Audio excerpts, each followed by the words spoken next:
Hey, what's up, lightboltjoe here. Today we're going to discuss the 2007 sequel film, hour and a half long, Fantastic Four: Rise of the Silver Surfer. Doug Jones is the body actor for Silver Surfer. Lawrence Fishburne is the voice actor of the Silver Surfer. These did like motion capture, kind of, within regards to Doug. They used Doug's body as the model. And Doug Jones does great creature work in general. We've seen him do plenty of things, so it only makes sense. Jessica Alba's back as Sue Storm. Chris Evans is back as Johnny Storm. Michael Chiklis is back as Ben Grimm. Ian Edwards is back as Reed Richards. You have Victor Von Doom back then from Latveria. Kerry Washington is back as Alicia, which is pretty cool. This is a good sequel, and I only say good because this is rated PG, and I didn't realize this when this first came out. I've seen this a few times. I love the character development for the main four. I love that they finally get their vehicle. I love certain elements of this. Character development of Johnny in this is perfect, flawless. He is growing as a human, and he talks about it, and he's still showing his, Johnny-is, but he's having open dialogue with everybody about it, and it's important to see growth, right? Character development, growth. Reed Richards and Sue Storm are about to are about to have their wedding. 5 times a charm. How many weddings can be crashed, kind of a thing. How many emergencies can happen before they get married? Ben and Alicia are a strong unit as well. So it's a good fast forward. It's a good character development of what happens next. Victor then coming back into the picture because Silver Surfer is now into the picture. Silver Surfer is working now with Galactus to destroy Earth, to feed Galactus because he needs organic and matter and anything biodegradable. He needs matter, right? So he needs all forms of energy. So he's going to destroy Earth. The only way to stop that is to convince the Silver Surfer to help them instead of aid them, aid Galactus in the destruction. So there's that conversation, right versus wrong, etc., etc. Of course, Sue Storm looks like, his love, so that's why he's going to help this planet. Of course, he speaks English naturally. It's a good sequel, but the dialogue in this, some of the dialogue in this is very two-dimensional. There's no depth to certain parts, which should have had depth to certain parts. Why, again, this is rated PG, I don't understand. Should have knocked it up to the PG-13 level of violence, level of humor.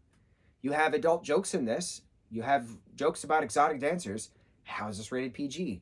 Up the jokes. Make it PG-13. I think that's why the first one is funnier, because it had more of those jokes. It had more of that snark. Johnny Storm is a perfect example of sarcastic and snark. Snarkasm. One of my all-time favorite character traits. Axel Heck in the Middle is snarkastic. Greg Heffley in Diary of a Wimpy Kid is snarkastic. Percy Jackson in the Percy Jackson Olympians franchise and Heroes of Olympus and Kane Chronicles and Trials of Apollo, etc. He is a snarkastic character. I love snarkastic characters. It's just a thing I love about that character design. Wonderful, because they can be very snarky and sarcastic. They can be snarkastic, but they can have heart in the interim. They can have heart underneath all of it. That outside shell can still have that heart. Johnny Storm is that character, and Chris Evans does a phenomenal job playing that, and to see that growth, that heart come about, breaking through the snarkastic shell, wonderful. But there were certain conversations with Sue, there were certain conversations with Victor, there were certain conversations with the General, with Silver Surfer, that was so bland and boring. Up and up with the joke, up and up with some fighting scenes, some more fighting scenes. I don't understand how this was rated PG. Like, if you're going to keep it at a PG level, like, I don't see the point of that for a sequel to a film that was rated PG-13. It makes no sense. This didn't do well in theaters. It was going to have a third film. It was going to have a spin-off Silver Surfer film.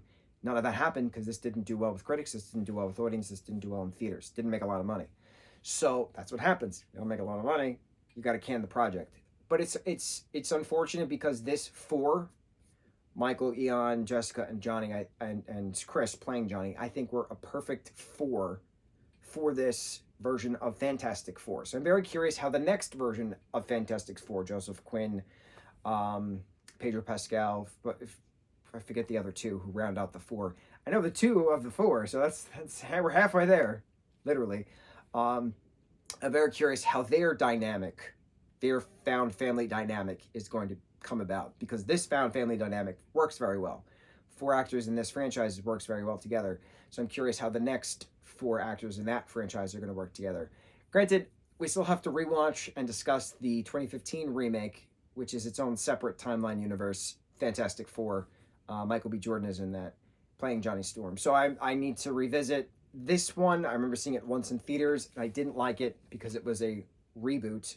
And now that we have the multiverse, we can treat it as such. It's its own origin of these characters for that own universe.